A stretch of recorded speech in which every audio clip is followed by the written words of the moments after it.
thank you for joining today's NeedyMeds special topic webinar, Liver Wellness, presented by the American Liver Foundation. My name is Carla. I am the Director of Education and Partnerships at NeedyMeds. And before we get started, I'd like to go over a few points that will hopefully help you make the most out of today's presentation. If you have any questions, you can feel free to type them at any time into the questions section of your GoToWebinar control panel. Just know we will reserve answering questions until the end. If we don't have the time to answer your question, we'll follow up with you personally via email. Of course, the contact information for both NeedyMeds and the American Liver Foundation will be provided. This webinar is being recorded and will be available on the NeedyMeds YouTube channel. And you can find copies of the PowerPoint presentations accompanying today's webinar in the handout section of your control panel. So let's get started with what is NeedyMeds. For those of you not familiar with us, what you are looking at on your screen is our mission statement and a statement about how we achieve our mission. But simply put, NeedyMeds connects people to programs that will help them afford their healthcare expenses. And we do that free and anonymously through our website, needymeds.org, and our helpline, 1-800-503-6897.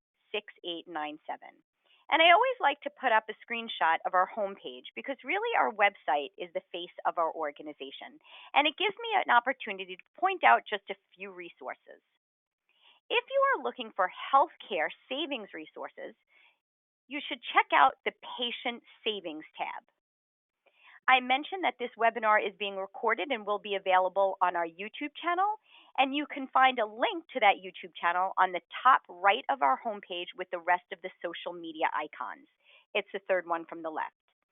And to check out what other webinars are coming up and to register for them, visit the calendar of events on the bottom right hand of our homepage. So let's move on to today's webinar, Liver Wellness, again presented by the American Liver Foundation. Let me tell you a little bit about the American Liver Foundation. Their mission is to facilitate, advocate, and promote education, support, and research for the prevention, treatment, and cure of liver disease. And their representative joining us today to share her expertise is Lindsay Ventura. Lindsay is the Community Outreach and Education Manager for the American Liver Foundation, New England Division. Lindsay holds a Bachelor's of Science degree in psychology with a minor in education from Northeastern University. Prior to joining the American Liver Foundation, Lindsay worked as a research assistant at Brigham and Women's Hospital in Boston. In her current role, Lindsay orchestrates all educational programs for the ALF in Rhode Island, Massachusetts, New Hampshire, Vermont, and Maine. Since beginning at the ALF in October 2014, Lindsay has reached over 20,000 people through hundreds of programs. Last year alone, in 2019, Lindsay reached nearly 5,000 people, including veterans, healthcare professionals, prisoners, and people in recovery from drugs and/or alcohol. In addition to her work for the ALF in New England, Lindsay assists the national office with development of educational materials and programs such as this webinar. Today, Lindsay is going to talk to you about how the liver functions, as well as the causes of, risk factors, and treatments for the most prevalent liver diseases. So without further ado, and hopefully seamlessly, I'm going to go ahead and pass the mic and the screen to Lindsay. Thanks, everybody, and enjoy your presentation. Hi, everyone. I just want to confirm, Carla, do you see my screen? Perfectly. Wonderful. Then let's get started. So thank you, Carla, and thank you to NeedyMeds for having the American Liver Foundation as part of today's webinar. It's always my honor to be able to work with NeedyMeds and to be able to encourage our patients here with the Liver Foundation towards the services that they provide. So as Carla said, the American Liver Foundation, our mission is to promote education, advocacy, and support services, and part of that mission is what we'll do today, which is some education. Everyone has something that they need to learn about their liver. I find as I'm working in our community that everyone has a liver, but nobody really thinks too much about it until maybe there's something wrong with it. So hopefully today we can get you started thinking about your liver, thinking about ways that you can keep it healthy and to avoid or prevent any sort of liver disease. As Carla said, I'm more than happy to answer questions. As I go, feel free to type them into the chat and she will share those with me. So with that, and I would just like to remind everyone, I am not a doctor. I am well versed in liver disease and liver wellness, but I'm not a healthcare practitioner. So please don't be offended if I do tell you that the questions that you ask are a better one for your doctor. Feel free to ask it, and if it's something that I'm not capable of answering, I will just let you know. And with that, let's get going. So liver disease is something that affects millions of Americans. There's over 30 million Americans currently living with liver disease, and there's over 100 different types of liver disease. Liver disease continues to be one of the higher reasons for cause of death in the United States. And liver transplantation is the second most common form of organ transplantation done here. There are a couple different liver diseases that we see on the rise in the United States, one being viral hepatitis. So this includes hepatitis A, B, and C. So we'll go through those. We're also going to talk about fatty liver and non-alcoholic fatty liver disease, which are two things that we're seeing a lot of. Unfortunately, non-alcoholic fatty liver disease impacts about 25% of adult Americans. It also impacts children, so I do want to spend some time on that today. Cirrhosis continues to rise, as does hepatocellular carcinoma, which is a type of liver cancer.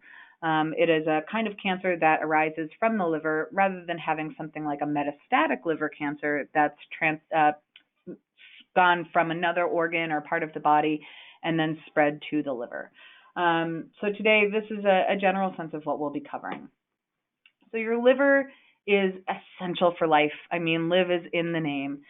Your liver is your largest internal organ. It's your heaviest organ. It's seated on the right side of your body, right up under your ribs. So your body has put this very essential organ into this nice protective cage to do whatever it can to keep it safe.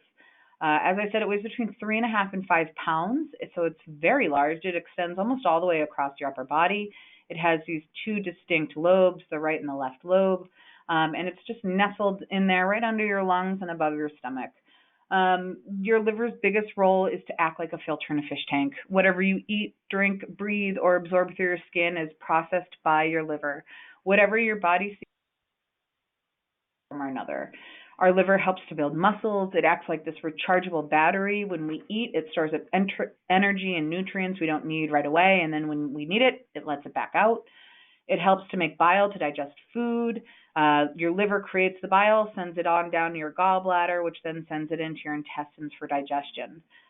Your liver helps to stop cuts from bleeding. About 99% of what we call our clotting factor, or our ability to stop bleeding, is created by the liver. So, think about every time you get a cut and it scabs over, it's your liver doing its job. The liver also plays a large role in the immune system. It really helps to kill germs, and it breaks down anything that's going to be toxic or harmful to your body. The liver is this giant manufacturing warehouse that's storing things up, making things for your body, getting rid of things. It's a powerhouse. It is pretty much your most complex organ next to your brain. It's pretty impressive, and while I may be biased, I work for the Liver Foundation, I do think it is your coolest organ. Our livers are also able to regenerate. So as they get damaged, they are capable of replacing broken down, unhealthy cells with new healthy liver cells. This regeneration can be small scale, just cell by cell, or the liver can actually regenerate on a grand scale. We can do live liver transplants, which is where we take just about half of a healthy person's liver. So typically this right lobe here, we'll take that out of somebody who's a willing living donor, give it to somebody who needs a transplant, and within just about 2 months after that surgery, both portions, the left lobe and the right lobe, in the donor and the recipient respectively, will have regrown back to the full size of livers in each person. It's just like an earthworm or a starfish, where it can be cut and then fully regenerate, which is pretty phenomenal. So while the liver is this very forgiving organ, if it's under a constant and a consistent strain, the liver can get damaged over time. A healthy liver, I thought I knew what the liver did until I saw my mother in liver failure. She received a transplant in May 2014, And when I saw her in liver failure, that is when I really started to appreciate what the liver did, because I just saw it stop doing all of those 500 different functions for her. And it was really a hit to her health, obviously. So when we say a healthy liver is a gateway to overall good health, it's really true. Lungs and heart and kidneys, none of those things work effectively if the liver is not doing its job. Sorry, I should have warned you. There are some medical pictures, so I apologize. So the way that our liver gets damaged really looks the same regardless of the liver disease we're talking about. So whether we're talking about a genetic liver disease, an autoimmune liver disease, a virus like hepatitis C, a lifestyle-related liver disease like non-alcoholic fatty liver or alcohol-induced liver disease, the damage we see happening to the organ itself looks pretty similarly. So I just want to go through some different terms you might hear. So a healthy liver is nice and red and smooth. There's no lumps or bumps. It's fully red, flush with blood. It's a happy camper. As the liver starts to get damaged, the first step tends to be hepatitis. A lot of people hear the word hepatitis and they automatically think about a virus. They think about hepatitis B. They think about hepatitis C. All hepatitis means is your liver is swollen. So that prefix, hepa, simply means liver. So a liver doctor is a hepatologist. So first we see this inflammation, hepatitis, and then just like when we get an injury to our skin, the area kind of swells and then it's replaced by scar tissue. That same thing happens in our liver. So first we see this inflammation, hepatitis, and then scars start to form called fibroids or fibrosis. They're these white marks that you see here in this portion of the liver. Fibrosis is a reversible damage. If you can figure out why your liver is getting damaged, remove whatever that cause may be, and let your body have some healthy time, the liver is capable of bouncing back to this perfectly healthy liver again. I mentioned my mother had a liver transplant. I actually had liver disease as well. I contracted hepatitis C from her when I was born. When I was 19 years old, I was a step away from cirrhosis, which is extreme scarring of the liver. I was able to cure the virus. I gave my body some healthy time, and all of that scarring has gone away, and my liver now looks like it was never sick. So, the liver is forgiving, as I said. So with fibrosis, over time, the scars start to build. In order to get your liver disease staged, where a doctor might be able to tell you if you have fibrosis or something like cirrhosis, we often use imaging tests. This might be an ultrasound where your doctor will go up and look at your liver just like they look at a baby. And we also have an imaging test called the fibroscan. With the fibroscan, they send a sound wave through the liver, and then they use ultrasound like sonar to see how quickly it's bouncing through the liver. They can tell you how damaged or scarred your liver's become. So when we talk about progression of liver disease, there are 4 different stages that doctors will refer to. The stage 0 is this nice, healthy, smooth liver. Stages 1, 2, and 3 all fall into this area of fibrosis. With stage 1, there's just a couple little scars. At stage 2, those scars will snake out a bit more. And at stage 3, we see them bridging or connecting up with one another. They've snaked out so far, they now meet up. Stages 1, 2, and 3 are reversible damage. It's when we step into stage 4 that we hit more this point of cirrhosis. So where fibrosis can be reversed, with cirrhosis, there is a point of no return. Cirrhosis is another one of those words where we hear it and a lot of people automatically think about alcohol. But all cirrhosis means is that you have extreme scarring of the liver. You likely have more scar tissue than actual healthy liver tissue. And just like scar on our skin is different than the rest of our skin, scar on our liver is not doing those 500 different jobs that our liver has to do. It's really just taking up space. So it's with cirrhosis that people are really going to start to feel and look sick from their liver disease. Somebody with cirrhosis might experience jaundicing, yellowing of the skin or the whites of their eyes. Somebody with cirrhosis may also get a large, extended belly. It almost looks like a pregnancy belly, like a big 9 months pregnant belly. It's something called ascites. It's all the proteins and fluids and stuff your liver is trying to get through. It can't get in to be processed. So it seeps out and it pools in the abdomen. Those things don't really happen until your liver is not doing very well. Somebody with cirrhosis may also experience some mental confusion. It's something called hepatic encephalopathy, or HE for short. Again, that happens when our liver can't destroy the toxins that are present in our body. Those toxins back up and start to poison the brain. But still, those things happen with cirrhosis. Somebody living with fibrosis will not likely experience those things. Cirrhosis is also a leading risk factor for liver cancer. It is very rare to have cancer starting in our liver without first having cirrhosis. So you'll actually see on this picture of this cirrhotic liver here, there's a small tumor. Where most other cancer deaths are on the decline in our country, liver cancer rates and liver cancer death rates continue to climb because there aren't a lot of options in terms of treatment. So with that, I hope that you understand the progression of liver disease. Remember, any liver disease is going to damage our liver in this way: hepatitis, swelling, fibrosis, scarring, cirrhosis, extensive scarring, and liver cancer. So let's talk about some different liver diseases. What causes them? The primary causes of liver disease are viruses. So as I said, we'll talk about Hep A, B, and C today. There are genetic and autoimmune liver disease. An autoimmune disease is, for some reason, that person's immune system has gone a little haywire and starts to attack the self. So auto being self, immune. There are lifestyle risks associated with liver disease, so excessive alcohol use. Again, we'll talk about alcohol consumption today. As well as poor diet or obesity. Those are tied to that non-alcoholic fatty liver disease, which we'll also discuss. We also see something that doctors refer to as DILI, which sounds fun, but it's not. It's called drug-induced liver injury, and that is related to reactions to medications or chemicals. Our liver breaks down and processes a lot of different medications, so it is susceptible or at risk of getting damaged by medications. So we are also going to talk about those today. So as I said before, hepatitis simply means inflammation of the liver. All it means is your liver isn't swollen. So your liver can swell from drinking too much, alcohol-induced hepatitis. Our livers can inflame from having too much fat in them. We've referred to this as steatohepatitis. So alcohol or non-alcoholic fatty liver disease will lead to that inflammation from fat. And we also see autoimmune diseases causing inflammation. The hepatitis A, B, and C are common forms of liver disease in the United States. I actually think this might be a little outdated to say that it's the most common form because, as I said, non-alcoholic fatty liver disease is on the rise. So as we proceed today, just try to remember that hepatitis, we're simply talking about swelling or inflammation. So let's talk about the differences between hepatitis A, B, and C. There's actually almost a whole alphabet of hepatitis viruses. When they don't know what else to call it, they call it hepatitis X. We generally only see A, B, and C here in the United States, so that's where I want to talk today. Right now, throughout much of the United States, we're seeing outbreaks of hepatitis A, which is a little unprecedented for us. I want to make sure that you're all aware of the risks of hepatitis A and the importance of getting vaccinated. So hepatitis A is a virus that is found only in fecal matter. You often get it through exposure to water or food that's been contaminated by fecal matter. If you're impacted by hepatitis A, if you get it, you are going to get pretty sick for a few weeks.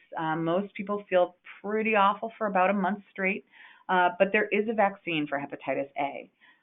Also, if you do get Hep A and you do get sick, your body can recover. Your body is able to fight this virus away. If you know you've had hepatitis A in the past, you can't get it again. It's like the chicken pox, one and done.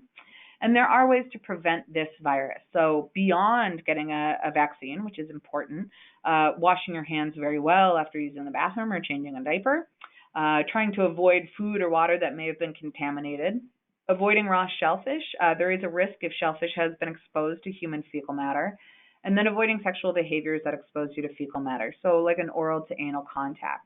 That being said, the vaccine that we have for hepatitis A is very effective, but many people in our country haven't been vaccinated against hepatitis A. We have been vaccinating high-risk groups for Hep A, so that would be somebody who's in the healthcare field and has a higher likelihood of getting exposed to fecal matter than probably the general public. Maybe somebody who's a plumber or septic system worker, somebody who has hepatitis C or another liver disease should be getting a Hep A vaccine. But I would strongly encourage everyone to talk to their doctor about getting a hepatitis A vaccine just because we are seeing this ongoing outbreak in many states throughout the country. The vaccine itself is a 2-dose shot. Just getting 1 dose is 95% protective. So if you can manage to get that first one, you're in good shape. If you can get both, then you are 100% protected. If you're unsure if you've been vaccinated or you just want to make sure that you're still protected and immune from that vaccine, your doctor can do a quick blood test and tell you if you have a protective antibody in your system keeping you safe. So maybe next time you go to the doctor or, in the near future, if you're at the pharmacy, just ask them about a hepatitis A vaccine. Hepatitis B is a virus that lives in blood and all bodily fluids, so it's present in semen, vaginal fluid, and saliva. It is commonly spread through sexual fluids, so semen or vaginal fluid, as well as blood. About 5 to 10% of healthy adults, if exposed, will not be able to clear this virus on their own. Most healthy adults, if they're exposed to it, will be able to get rid of it within their first 6 months of infection. We call that an acute. So think about acute, little cute, an acute infection. But there are some people who will develop a chronic, lifelong infection. For those folks who haven't been vaccinated and become infected with hepatitis B, there is unfortunately no cure as of yet. They are working on it. Many different folks are researching a cure for hepatitis B. We do have medical management to slow the progress, but as of right now, there's no cure. There is a very effective vaccine, though. We have been widespread vaccinating people in the United States from about the 1980s on. It's a series of 3 shots. You may have gotten it in high school or before joining the workforce. Now, when babies are born, it's one of the first vaccines they receive. Just having hepatitis B puts you at risk of getting liver cancer. It's one of the very few liver diseases that breaks out of that natural progression we discussed earlier, and getting it does put you at a heightened risk. So please make sure you've been vaccinated. Please make sure if you have been, it's still doing its job. I'm sure you've heard of booster shots, but basically sometimes people will need a booster where you get a little extra dose of that vaccine just to build up your immunity a little bit more. I'll talk about prevention with hepatitis B when I talk about prevention for hepatitis C because they're similar. So hepatitis C, this is a virus that lives only in blood. It is spread just through direct blood-to-blood contact. So it's not even enough to get the infected blood on your skin. It needs a pathway into your bloodstream. 75% of people who are exposed to hepatitis C will go on to develop a lifelong chronic infection and need medications to get rid of the virus. Hepatitis C, incredibly, is now a curable virus. We have very effective medications that are easy to take and easy to tolerate.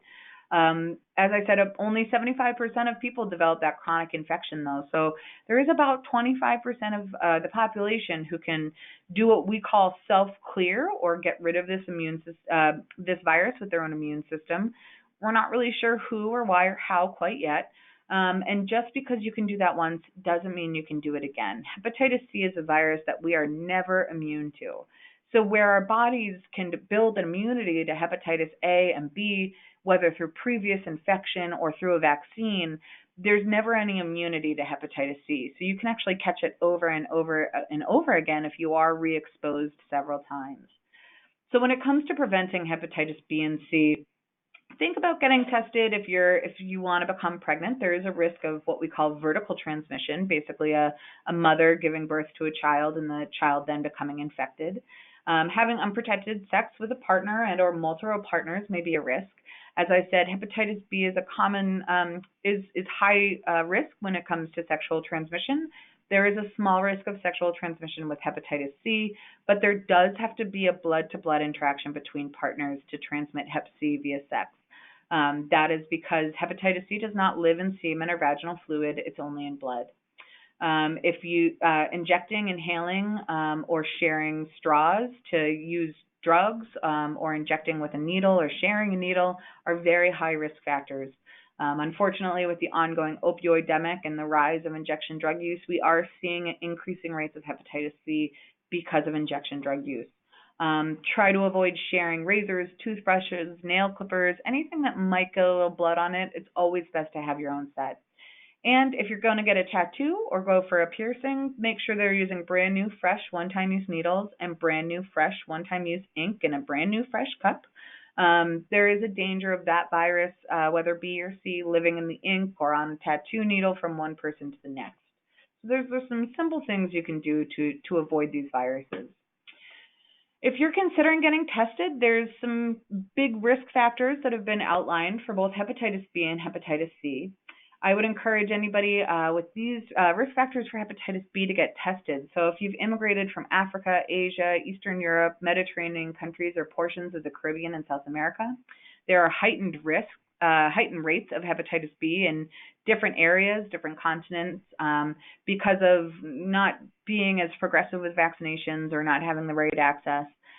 So if you have immigrated or are particularly of Asian descent, getting tested is very important.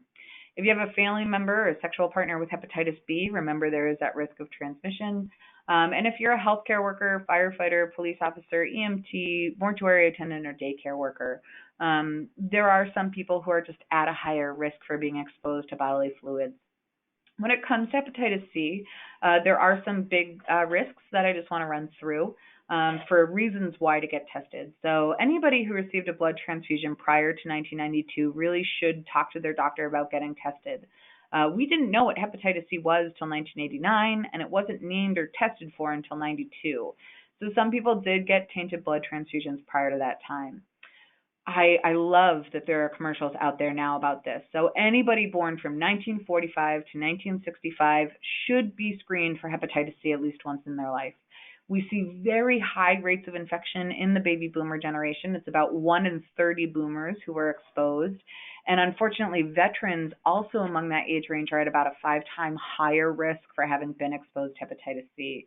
So if you are a boomer or you have friends or family members in that age range, encourage them to get screened regardless of any other risk. Just being a baby boomer is the risk, and a lot of that comes down to us not really understanding the dangers of blood, not knowing what it was or to look for it. So there were a lot of everyday risk factors that baby boomers saw that we just don't see anymore.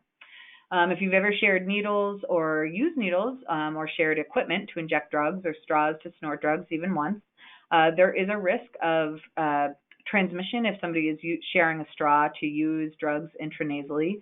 And when it comes to injection equipment, hepatitis C has a very long lifeline. Hep C can live outside of our body for 3 weeks at room temperature and up to 3 months in a closed, wet environment. So if you've ever shared any sort of injection equipment, there is just as high a risk with the equipment as there is with a needle.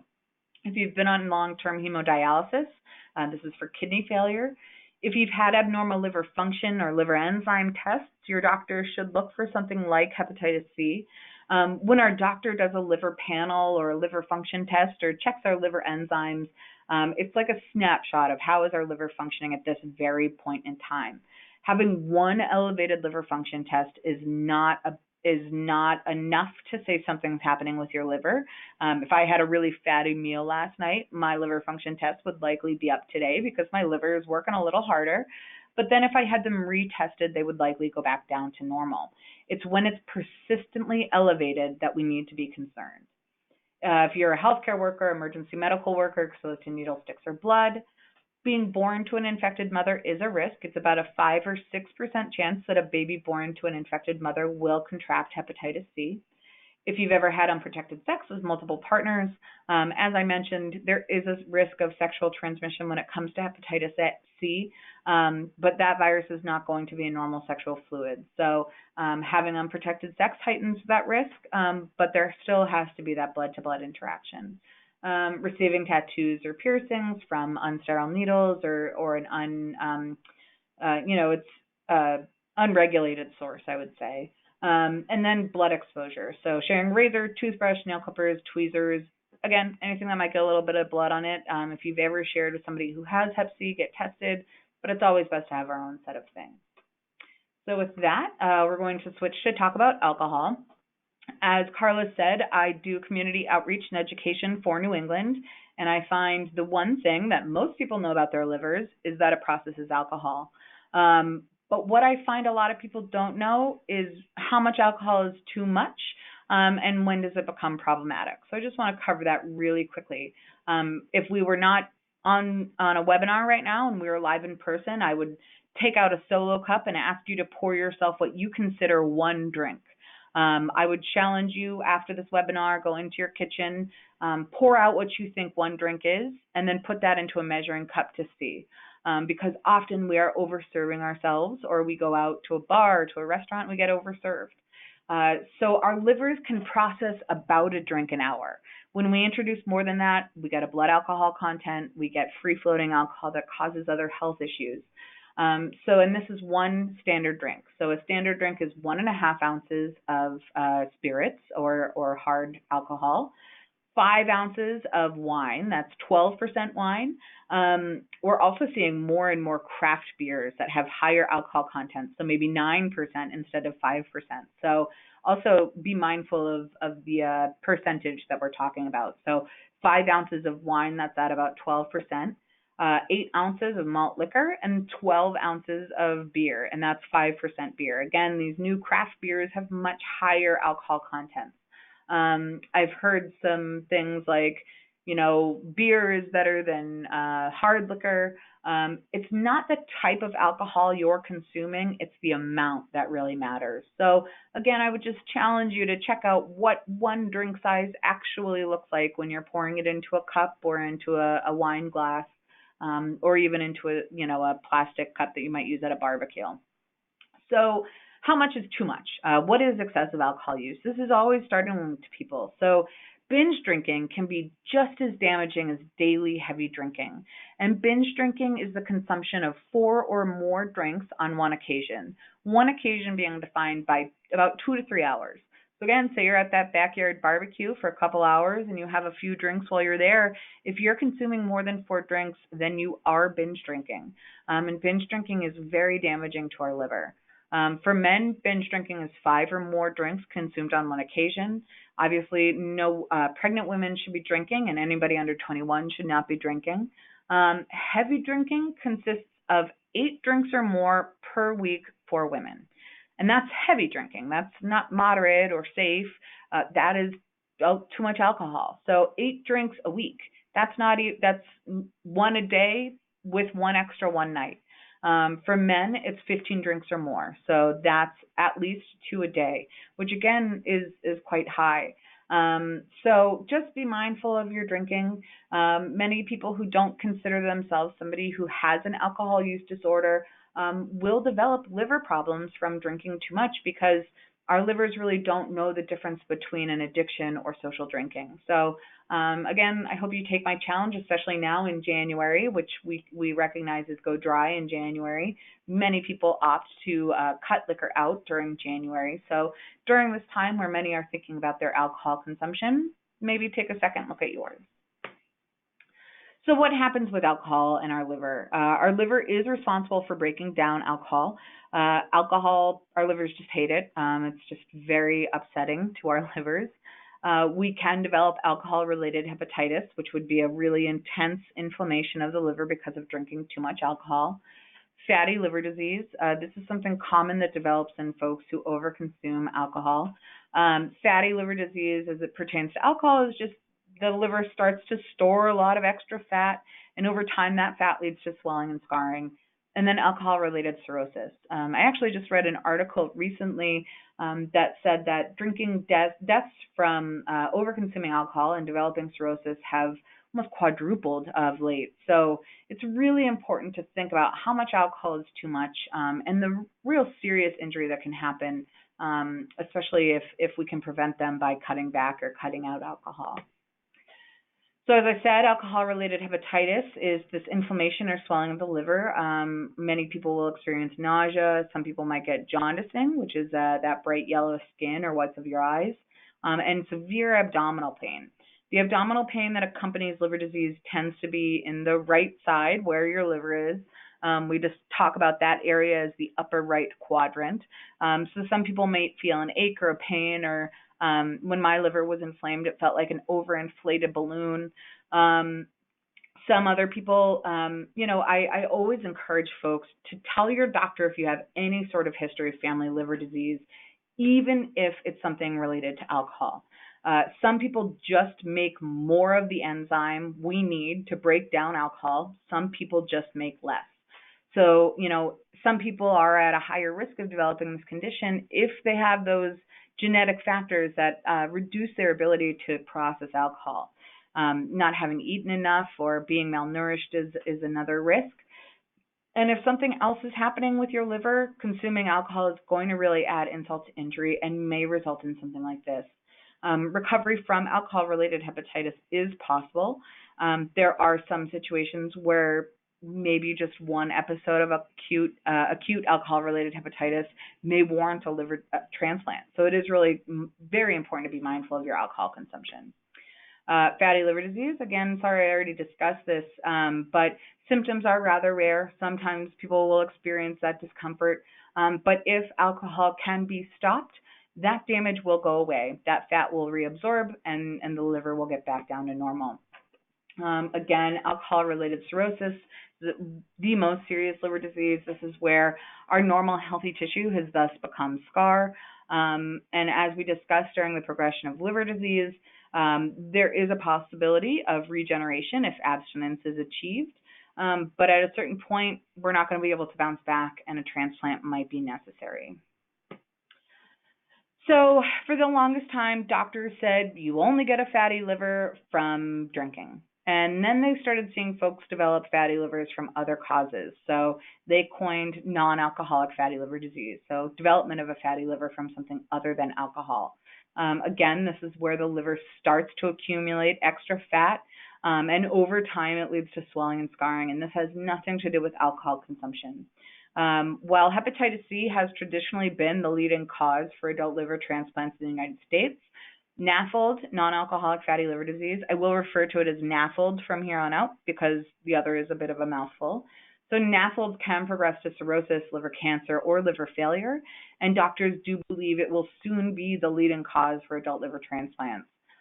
There are some big risk factors, so carrying extra weight or being obese, and if you have metabolic conditions like diabetes or high blood pressure, high cholesterol, or triglycerides, these are really big risk factors when it comes to non-alcoholic fatty liver disease or NAFLD.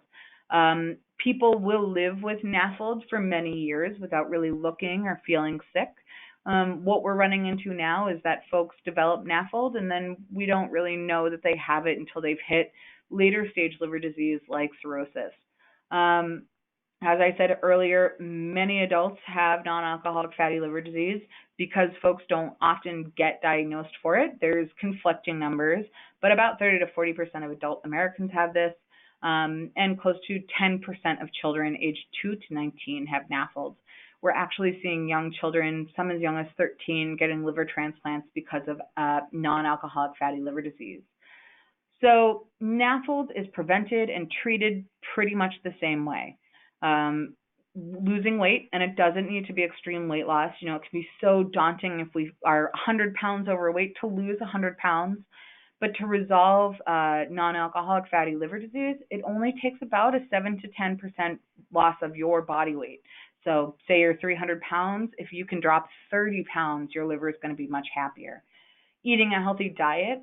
So I'm sure some of you learned the food pyramids like I did, but we no longer have that. Now we have Choose My Plate. You'll notice sweets and oils and fats aren't on there. Half of your plate should be made up of fruits and vegetables, and those are not canned fruits and vegetables. Really try to go for whole, fresh produce. I understand that's expensive, so we've been getting frozen fruits and vegetables that don't have any additives. Grab frozen broccoli that hasn't been processed, maybe leave out the cheese sauce. The other half of our plate should be grains and protein. Protein being lean animal protein, so lean chicken, lean beef. Eggs are a great source of protein. I know the scientific community keeps bouncing back and forth, but as of right now, eggs are really good for us. And then grains. So, I always tell people it sounds funny, but pasta, bread, rice, those things really shouldn't be white. The fact that we've bleached wheat or stripped it of all of its good stuff is really not doing our bodies any benefit.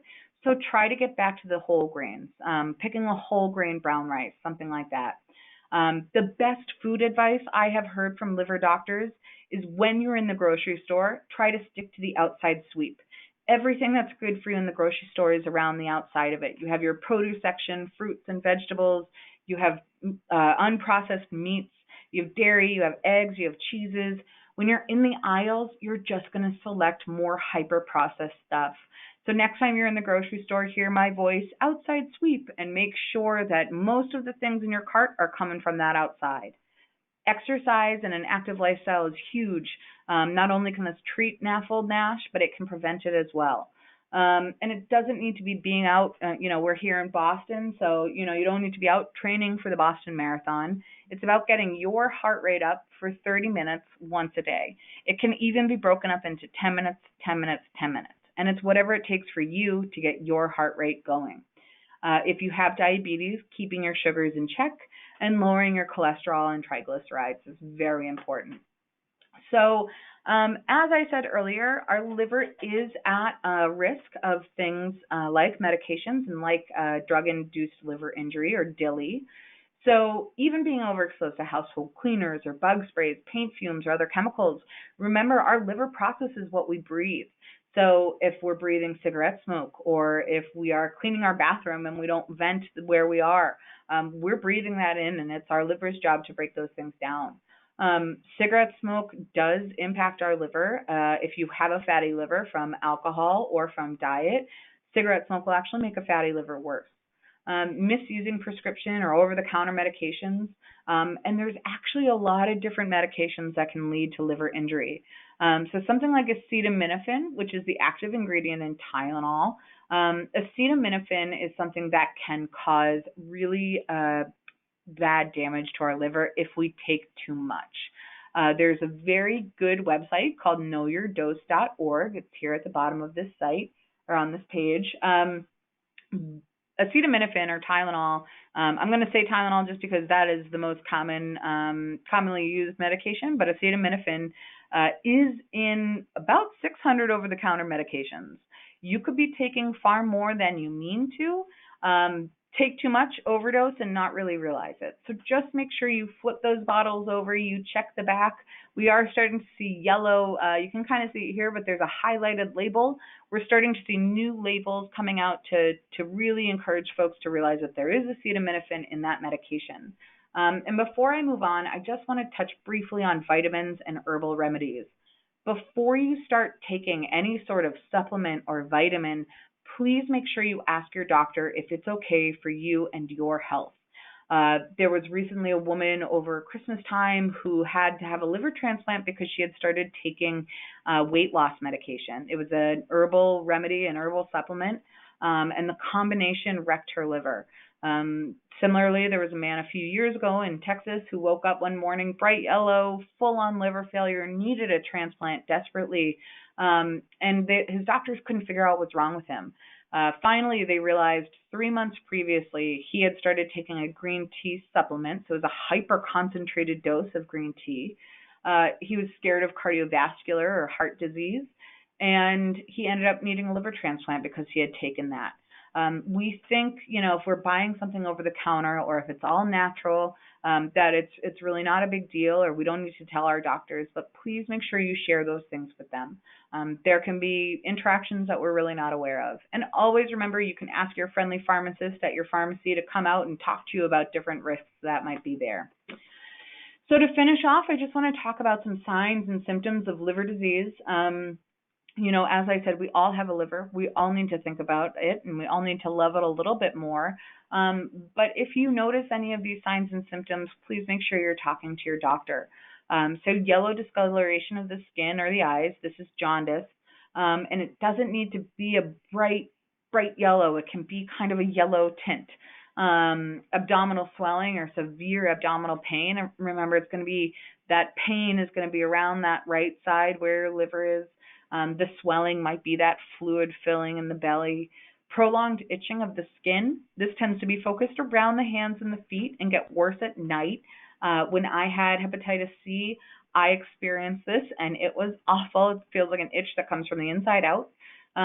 Some people get very dark urine or pale, bloody, or tar-like stools.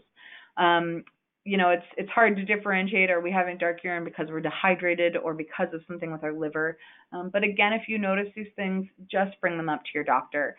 They might see a connection that we can't. Chronic fatigue, nausea or loss of appetite, loss of sexual drive or performance, and a sleep disturbance or a mental confusion. Our liver is responsible for so much, and because of that, we can get really sick if it stops doing what it needs to do.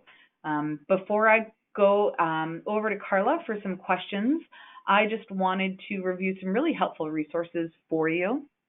So our website is liverfoundation.org. We also have some microsites that are dedicated to different diseases. So hepc123.org details all things hepatitis C, and HE123 goes into things about hepatic encephalopathy or that mental confusion. We have a helpline, 1-800-GO-LIVER, which I know Carla will touch on later. And always remember, if you are going online to look up health stuff, please don't do a Google search and just click on the first link. Don't throw your symptoms into a symptom checker because you'll probably convince yourself you're dying of cancer. Make sure you're looking at reliable health resources, the Centers for Disease Control, the CDC, the National Institutes of Health, the VA or Veterans Affairs has great information, but just take what you read online with a grain of salt. If you're going onto Facebook, we do have some liver Facebook support groups as well, one for non-alcoholic fatty liver disease, NAFLD-NASH, and one for PBC. But just never let what you're reading online replace your doctor's advice. And with that, I will ask Carla if any questions did come in while we were learning. Fantastic, Lindsay. And yes, we did get a bunch of questions where I'm looking forward to getting to those. But before we do, I want to send a big thank you not only to our audience for taking out of their time out of the day to join us and participate, but a big thank you to my friend and colleague Lindsay for sharing her expertise with the NeedyMeds audience. One thing that I really value about our partnership with Lindsay and her colleagues at the American Liver Foundation is they have so much information, but I don't know if you're like me that sometimes I can feel quite overwhelmed. No matter how accurate and up-to-date the information is, I can easily feel overwhelmed with not only digesting what I'm learning, but finding ways to actually implement changes in my life. And one of the things I really appreciate about Lindsay's approach is that she takes this big subject, breaks it down into bite-sized chunks, and makes practical, common sense suggestions that we can really all incorporate into our everyday lives. And I hope that you join us for future webinars because through 2020, we will have a series of ALF webinars, including one dedicated to alcohol in your liver, one dedicated to the ABCs of viral hepatitis. So be sure to check out that calendar of events on the bottom right hand of the homepage. And if you would like to sign up for our webinar announcements, we send them out every week, and that way you won't miss an upcoming ALF webinar. Let me know. Shoot me a message in that question section, and I would be happy to add you to the recipient list. And again, we are going to get to the questions that are coming in, and I'm so happy to see. And as they do, I just want to remind everybody that NeedyMeds is also a source of support. We all know an obstacle sometimes on your journey towards health is how much your medications and healthcare costs can cost. So if you are having difficulty affording any of your healthcare needs, don't hesitate to reach out to NeedyMeds on our website or helpline. And again, I will put that up with the American Liver Foundation contact information in just a moment. In the meantime, what you're looking at on your screen is just a snapshot of some of our most popular ways for our users to save on their healthcare expenses. And as we get to those questions coming in for Lindsay, I also want to remind everybody that here are some of the upcoming webinars just through the end of the month. And as you can see, I have the date for the Storylines webinar incorrect. That is coming up in February, so I apologize for that. But do check out our calendar of events on the bottom right-hand side to get the right information for that Storylines webinar. It's a brief, that webinar. It's about 15 minutes dedicated to that app that will help you manage and track your health conditions. So with that, I'm going to go ahead and leave up the contact information for both the ALF and NeedyMeds. And let's get to some of those questions coming in for Lindsay. One of the first one is, and you did touch upon this, but it's a great opportunity to drive this home, Lindsay. Is there anything I can do to take care of my liver? Food I can eat or supplements I can take? I hear a lot about milk thistle. So there are some things that I hope you'll be excited to find out are good for your liver. New research has actually found that coffee is great for your liver. About 2 to 4 cups a day can actually protect against something like cirrhosis. So don't feel bad drinking your morning cup of coffee. If you're here in New England, grabbing your dunks.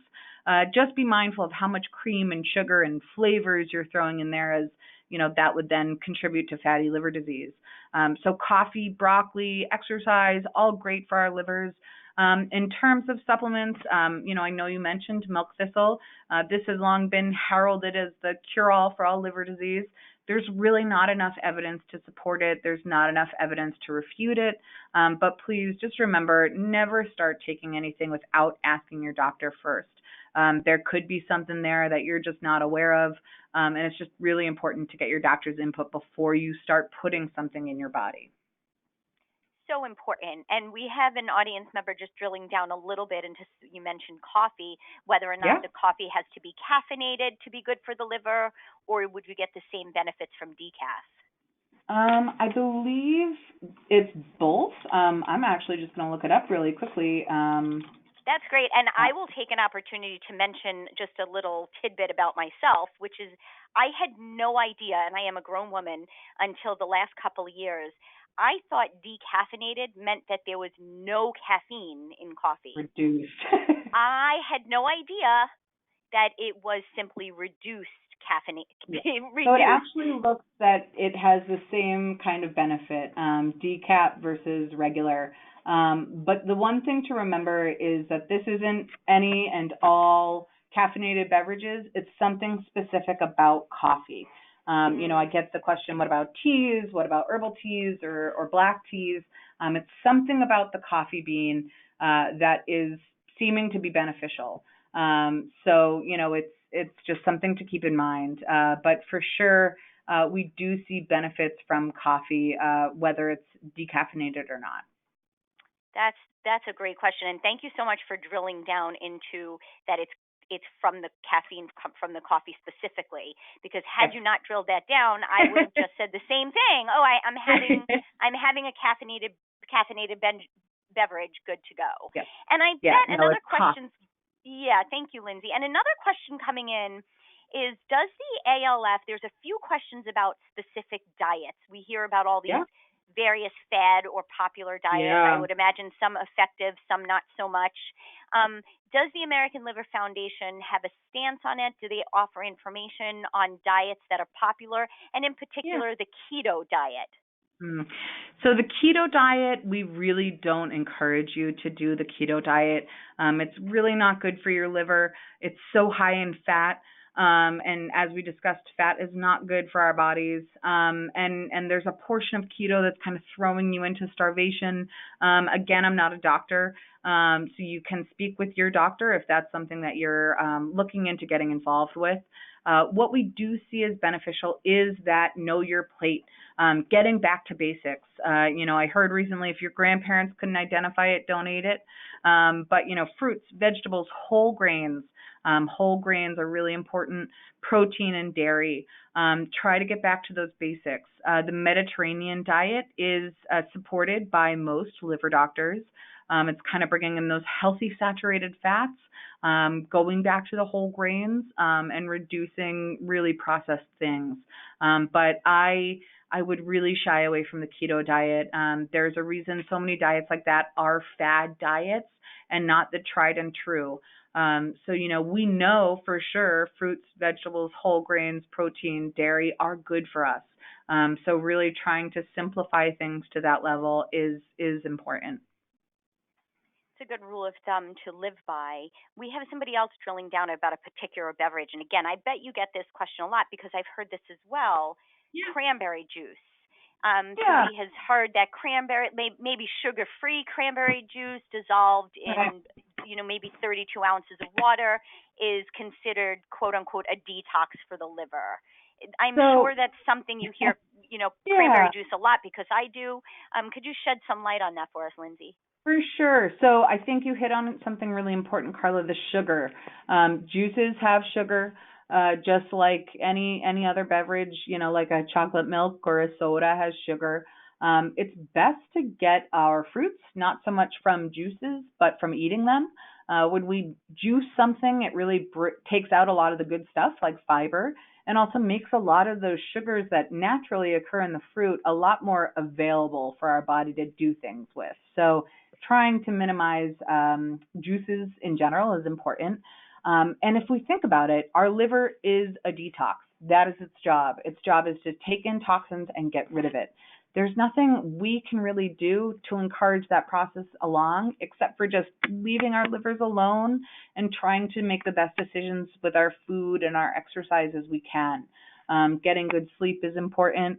But in terms of cranberry juice, I haven't read anything specific to cranberry. I know for prevention of UTIs, cranberry juice and cranberry extract has long been utilized.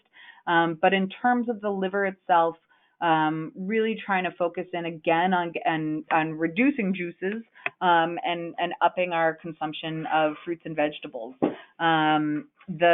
So I think you did say diluting it in water, which is a great way to get a little bit of flavor without all that sugar. I think in general that's something that we should do is water down our juices, or just have a splash so we don't get bored with just water. But there's nothing in particular about cranberry juice that I'm aware of. Again, I don't know everything for the liver. So. No, I think that's really helpful, and I'm so happy that our audience is participating with these questions, because I always say if it's something you're thinking of, probably somebody else is thinking of it as well. Yes, I truly believe no dumb questions, and I won't judge a question. I get them all. Right. So. and one, we will probably wrap it up with this question, but I think this is great because it drives home. We have an individual who has a disorder, and I hope I'm not butchering the name of it, which is hemochromatosis. And it seems, when I did a quick search, that this is where too much iron builds up in your body, and the excess is stored in your organs, especially your liver. Now, this individual wants to know, where can they get reliable information about this? And I thought that was a really great great question to have an opportunity to ask aloud, because at the end of your presentation, you did have a full screen, a full slide dedicated to important resources. And it gives me the opportunity to remind everybody that a lot of information was covered in this webinar. So again, you can download Lindsay's PowerPoint slide deck from that handout section. And again, this webinar is being recorded, and we'll convert it into a video to put on our YouTube channel so you can refer back to it later. But if somebody is struggling with this diagnosis, hemochromatosis, or others, what is the recommendation where they can find reliable information? Right. So hemochromatosis is a genetic liver disease, and it's also, interestingly enough, referred to as the Celtic curse, because people of Irish or English descent are at a higher rate of developing this. There's a couple good resources. So medlineplus.gov, I find, is a very, very beneficial resource. It is an encyclopedia, essentially, of medical things, and it breaks things down to a pretty easy, digestible thing, and it gives you links to other sources. So you kind of start there, and it sends you off to other places. NIDDK is the National Institute for Digestive Disorders, National Institute of Diabetes and Digestive and Kidney Diseases, so liver diseases fall into that. They have good information on hemochromatosis. I find the acronym a little easier to remember than the name, NIDDK.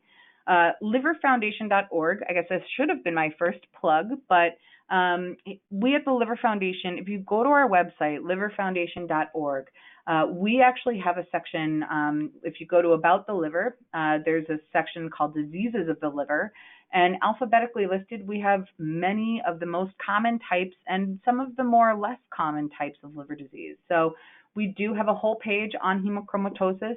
It has questions to ask your doctor. It has stories of other people living with them. And I think, it's just really important to remember, you can call your local division of the American Liver Foundation as well. Here in New England, I know we have a handful of patients who are living with hemochromatosis, and it's always helpful to be connected to somebody else who's living with your same diagnosis. So again, just to review, NIDDK, which is part of the NIH.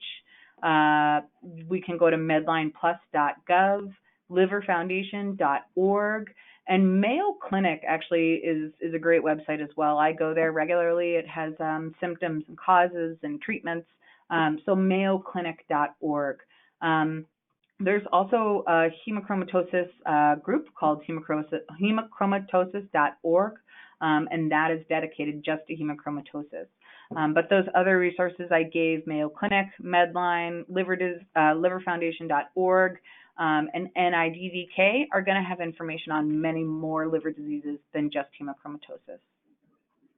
Thank you so much, Lindsay, and thank you to our audience member for that question, because it gave Lindsay an opportunity to showcase some other resources that will be available through the American Liver Foundation. And like I said, I think the best thing about this presentation is realizing that the American Liver Foundation and their fantastic team can take sometimes something that is scary and confusing, a diagnosis and a suggestion by a doctor to be healthy, and you walk out of that doctor's office and you think, wow, I'm really overwhelmed.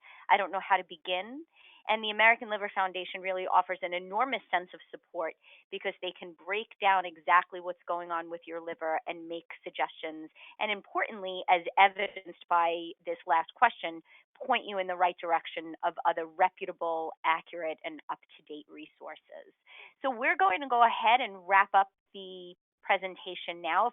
If you did submit a question that we didn't have the chance to answer, we will follow up with you via email, but certainly you don't have to wait for that. You can reach out to the American Liver Foundation at their website or at that 800 number on the screen now. If you have any NeedyMeds questions, again, we're here for you at 1-800-503-6897.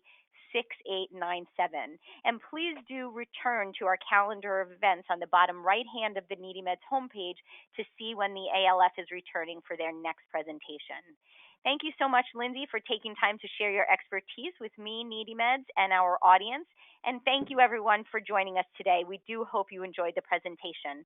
Have a wonderful rest of today. Thank you. Take care. Take care.